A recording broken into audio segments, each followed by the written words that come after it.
Sri Guru Charana Kamalebhyo Namaha.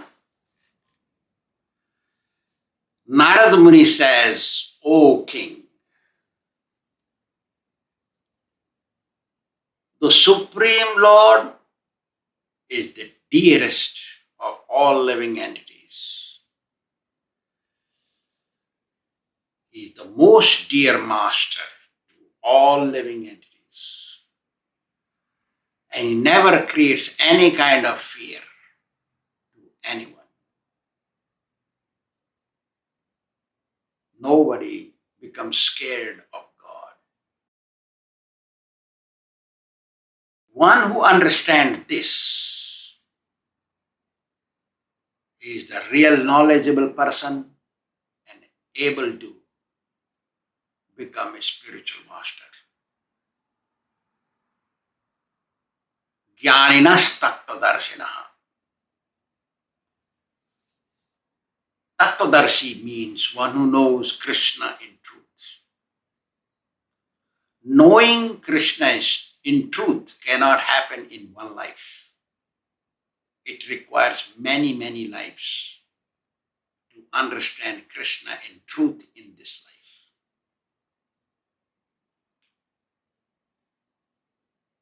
If somebody performed spiritual life in the past life, cannot take an abominable birth in this life, or take birth in a house where meat eating, intoxication, and all that exists. If somebody has done spiritual practice in the past life. Spiritual practice means elevation. So one cannot take birth in a degraded house and learn degraded activities from their birth. If somebody understands that Supreme Lord is the most benefactor of all, and nobody needs to be scared of him, in truth, he is able to function as spiritual master. And he should be respected, honored as much as God himself. Narad Muni further says, O King, whatever I have narrated to you till now has answer to all your questions. Actually, it is a fact. Lord Krishna's knowledge is compared to a footprint of an elephant. Inside that print, everybody else's footprint fits. Means, by knowing whom everybody is known, that God should be known. When he is known, everything is known. Then Narad Muni said, O King, let me narrate to you one secret, that knowledge which all the sages and saints have said, that is secret knowledge. Please listen very attentively. I narrate to you. O King, there was a deer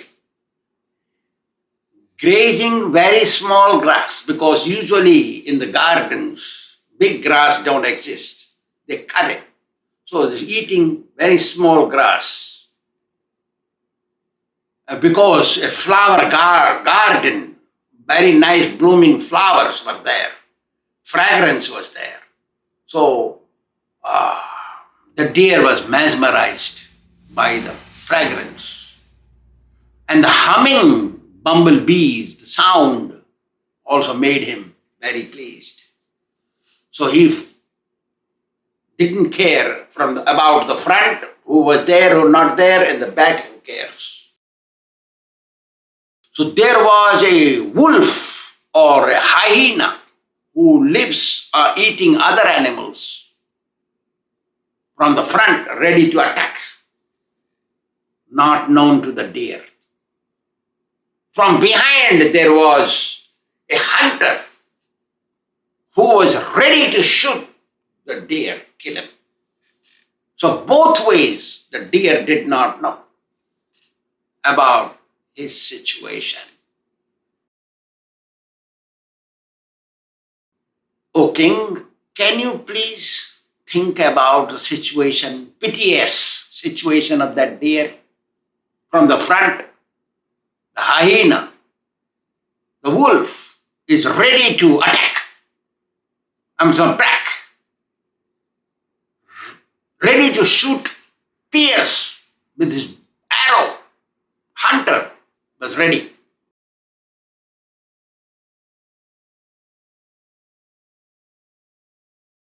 Can you think that deer is surely, death of the deer is sure?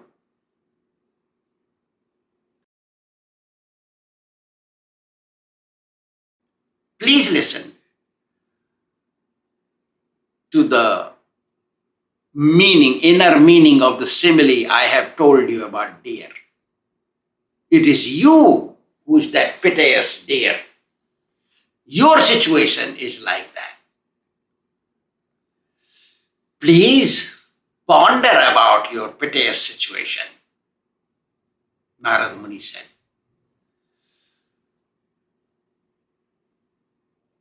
The flower garden is like a house, and beautiful flowers of that garden are the ladies which you have. They are externally, they look beautiful. In the beginning, they are very attractive, very charming, but later on, they become disturbing. They create problems.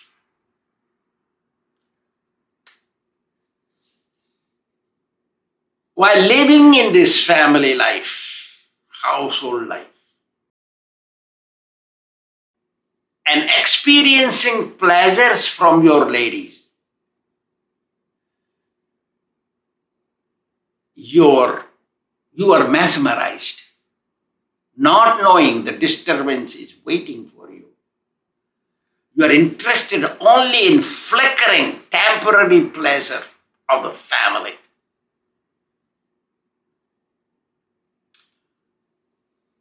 The pleasing food to your tongue, the pleasing association of female which pleases your organ of generation. You are thinking it is everything, but it is not so. The condemned pleasure of material life is not suitable for the soul. Always thinking about your woman and tangling your mind in thinking of her and thinking how you will play with her, how you will use her for your pleasure is not correct. The deer was mesmerized by hearing the humming sound of those bumblebees. Your bumblebees are inside your house in the form of children. By their sweet talk, you are mesmerized and attached to them. The hyena who is in front of that deer is your time factor.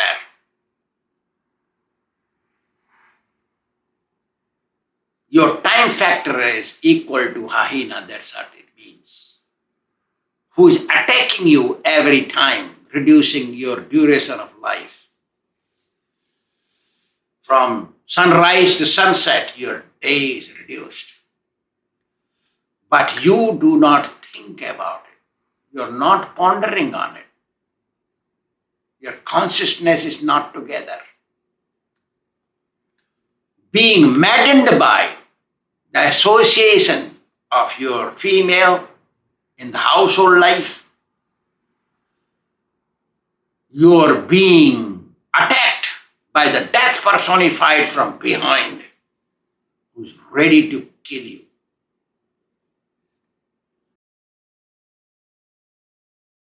Your situation is like that of a helpless deer in the garden.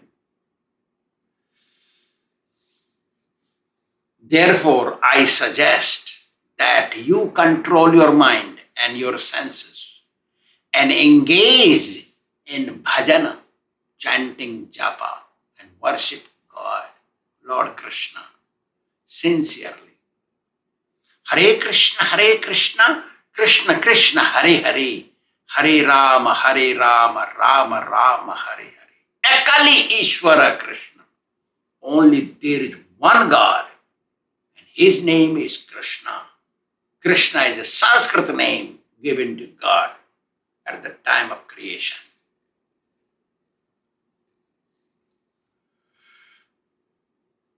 Understand that you prevent yourself going to a place where lusty people are gathered and the place where they talk about ladies opposite sex. Stay away from those places and associate with swan-like devotees who are real devotees and learn from them how to chant and worship the Lord. By doing so, Lord will be satisfied with you. Try to work in such a way the Lord becomes happy with you. That is through execution of devotional service. Stay away from sense gratification. Don't entangle with it. Remove yourself from it. When King Prachinavar, he heard this message from Narada Muni, he said, the king says to Narada Muni, O honorable sage, whatever you have said, I have attentively heard and pondered upon it, thought about it very carefully. But my Acharyas, the teachers, the presiding priests, told me that karma kanda is everything.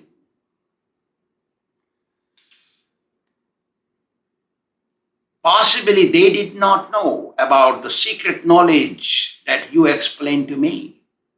Actually, it is a fact. Every guru don't know. The devotional service is everything. They may say it, but they don't practice it.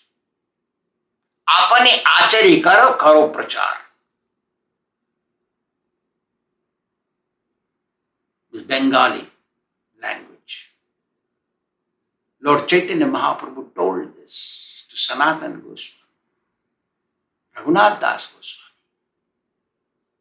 indicating everybody that you practice first and then teach others. They have lip service, many gurus. They're fake. They don't practice themselves. I remember there was a yajna, fire sacrifice performed for initiation. Guru is telling from his seat Singhasana to the newcomer who is taking initiation, chant 16 rounds. And he don't chant. He sleeps during Mangal Arati. He don't wake up. Once in a while he comes, once in a blue moon. Don't chant. Hare Krishna, Hare Krishna, Krishna Krishna, Hare Hare. Once in a while you see. Maybe chanted one round. But he's telling others to chant 16 rounds. Who will follow? So the king says, my teachers did not know about this secret. Otherwise, they would not have told me to perform karma kanda. He is lenient towards them. Hearing this from you, I come to a conclusion that until I heard from you, I thought karma kanda is everything. But after hearing from you, now I have a doubt that karma kanda can help my soul.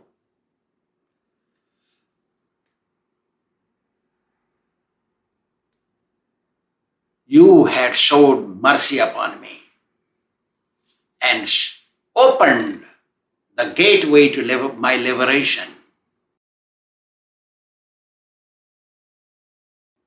I have correctly understood that devotional service is the only way for emancipation. Even the king is also educated on spiritual science or Sanskrit grammar. Otherwise, he would not talk like this. He says that even the great saintly people, sages and saintly people, they become bewildered. What is exactly correct then? Muhyanti yat suraya. Where learned people, evam vipaschita vacham, pravdanti vipaschitaha, like that, they become bewildered, illusioned. Now I understand that enjoying sense gratification, satisfying my senses, is not the goal of human life. But I have some questions. Please answer them. The king talks. Whatever body the soul uses to acquire karma, that body is left in this world after death and then goes to another body.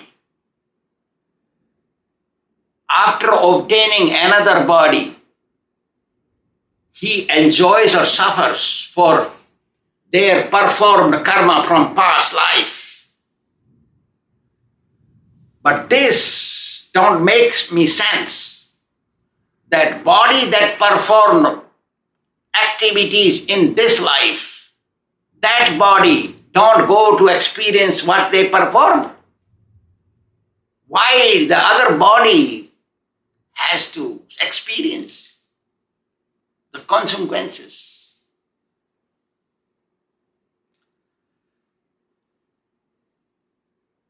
Whatever body the soul used to perform good or bad deeds, that body left here. Why it has to experience their performed karma in another body?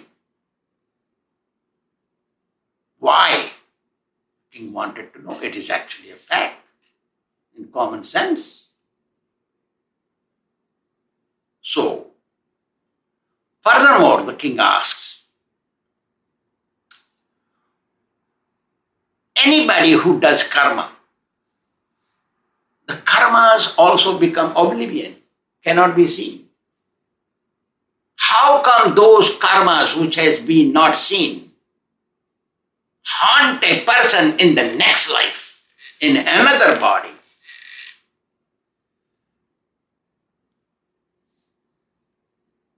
Why? How? Can you please explain to me? This is beyond my understanding. But I ponder on it a long, long time. But now you are here. I want answers. Actually, it is a fact. A disciple should get answers to all their questions from their guru. Guru should not be hiding.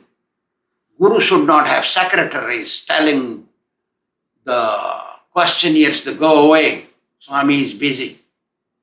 This is not the process of a guru. Guru should be easily approachable. Guru should live his life for others' benefit. That is sadhu. Guru should not be enjoying a lavish life. Guru should be very simple. Like that. So, Narada Muni says, it is actually a fact, O king, physical body performs the karma. But inside the physical body, there is a subtle body consisting of mind, intelligence, and ego that induces the physical body to do something. It means actually it is done by the subtle body. The living entity, Kamesha Krodhesha Rajo Guna Samudbhava Mahasano Mahapapma Vidyena Miravarina.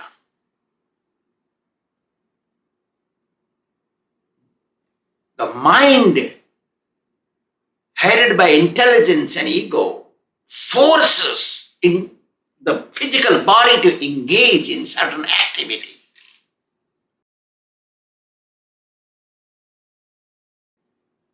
When gross body is left here at the time of death, the subtle body carries its karma, performed karma with him to another body. Then that subtle body uses that particular body in the next life to experience the consequences. Simultaneously, use that body to perform other karmas for next life, like that.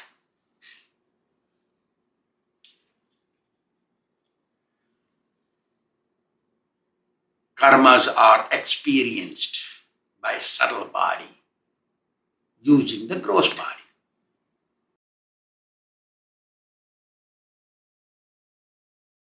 When subtle body goes to another body, occupies another gross body, either it is lower grade of body, animals or birds or beasts, whatever not body, but the subtle body, what you call the subtle body remains the same. Gross body changes, the look of the gross body changes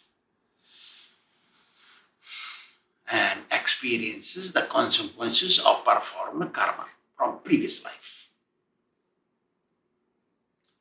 When a person identifies with his body and mind and ownership, I, me, my mind, and performs karma, engages in sinful or pious deeds, those impressions are recorded by the mind and carries that to other gross body at death and experiences the results. The karma makes one accept a kind of body decided by the destiny.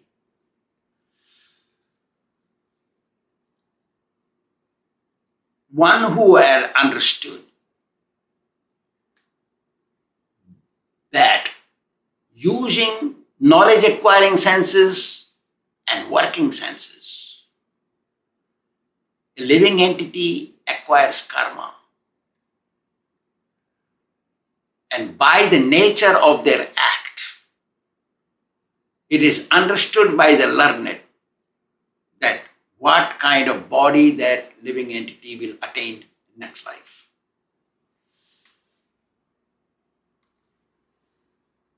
The consciousness one has, the style of consciousness, the mind's desires, many categorical consciousness, makes a learned understand what kind of body that person had in the previous life that can be perceived by learned people. Narada Muni says this. Sometimes it is seen certain objects in the dream which had never been seen in the life. How they come in the dream? That is because mind had experienced those items in the dream, seen in the dream, in some life in past, some many lives in the past. So that was seen in the dream, even though personally, person had not experienced those things in present life.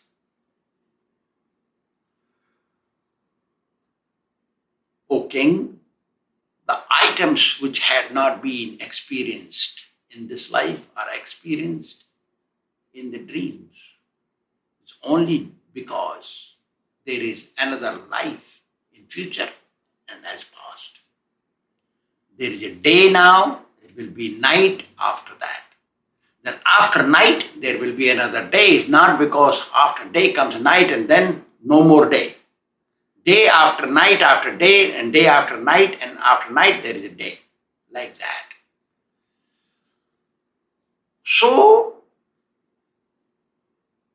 whatever material desires or desire to enjoy material life one has, that kind of activity one performs. By seeing this, learned can understand what kind of life the person will have or had previously, like that. O king, may all good fortune fall upon to you. I am not speculating and telling you anything. These are all facts. Means you had many lives previously and you will have next life if you are not liberated from this world. The secret is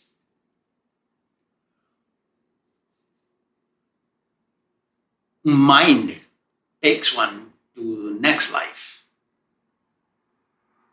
and karma prepares what kind of next life one will have. Meaning, in other words, mind gets another body. Make sure you get another body. But what kind of body you will get, that depends on the karma of a person. If you did good karma, you get better body. If you did a bad karma, then you get a worse body.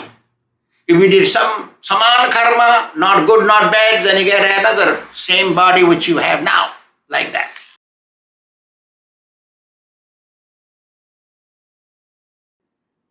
Present mental situation of one, whatever situation passing through, that depends on a kind of body that person will have in future.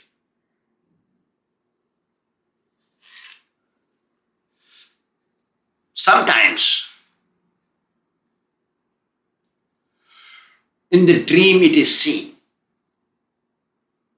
that you were flying or you jumped from a mountain, you swam on the ocean or river, or cow was running behind you, something like that. When you see such things, what do you think? No cow ran behind you, no, you did not jump from a mountain, you did not fly because you are not a bird. Why those things are seen in the dream? It means sometime in your previous life, you were a bird. Sometimes in previous life, you were a mountain lion. You jumped from the mountain hills. Sometime in your past life, you were aquatic, swimming in the ocean. Something like that. So those experiences are recorded by mind and makes you see them in this life.